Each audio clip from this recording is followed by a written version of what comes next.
Shri Jacob George ഇപ്പോൾ രാജേന്ദ്രൻ പറഞ്ഞ ആ എക്സിറ്റ് പോൾ ഫലങ്ങളെല്ലാം തന്നെ മാധ്യമ സ്ഥാപനങ്ങളുടെ കൂടി പേരിലാണ് ഇപ്പോൾ കൂടുതൽ അറിയപ്പെടുന്നത്. സർവേ നടത്തുന്ന ഏജൻസികൾ എന്ന് നമുക്ക് പറയാം, അതുകൂടി ഉണ്ടെങ്കിൽ കൂടി.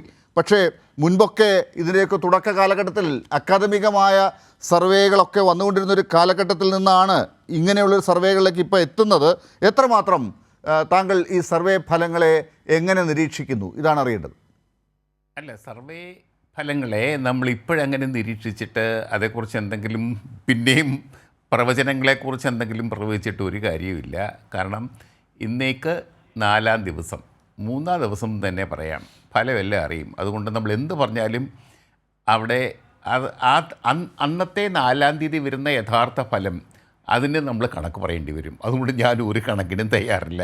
അതുപോട്ടെ, ഈ പ്രവചനങ്ങളൊക്കെ നടത്തിക്കോട്ടെ. തീർച്ചയായിട്ടും അതിനകത്തൊരു ശാസ്ത്രമുണ്ട്, അതിനകത്ത് സ്റ്റാറ്റിസ്റ്റിക്സ് ഉണ്ട്, അതിനൊരു പ്രത്യേക രീതിയുണ്ട്. ആ രീതി അവലംബിച്ചാണോ ഇതൊക്കെ വരുന്നത് എന്നുള്ളത് സംശയമാണ്. എന്തൊക്കെയാണെങ്കിലും ഒരു സൂചന കിട്ടുന്നത് NDA 375, 350-ലധികം സീറ്റ്, 400-നോടടുത്ത സീറ്റ് വാങ്ങിച്ചിട്ട് വീണ്ടും അധികാരത്തിലെത്തും. നരേന്ദ്രമോദി ഈ തപസ്സും ധ്യാനവും എല്ലാം കഴിഞ്ഞ് ഡൽഹിയിലെത്തി പ്രധാനമന്ത്രിയായിട്ട് വീണ്ടും സ്ഥാനമേൽക്കും എന്നാണ് പറയുന്നത്. സ്വാഭാവികമായിട്ടും അങ്ങനെയാണെങ്കിൽ എന്തായിരിക്കും ഇന്ത്യൻ രാഷ്ട്രീയത്തിൻ്റെ പുതിയ ഗതി?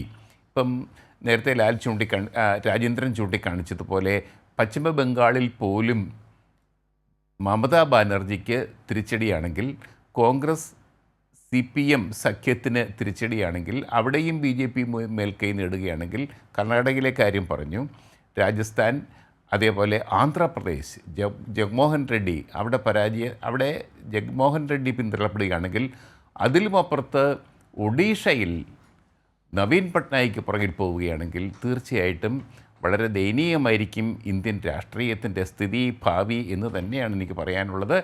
തീർച്ചയായിട്ടും നമുക്ക് കാണാം. ശരി.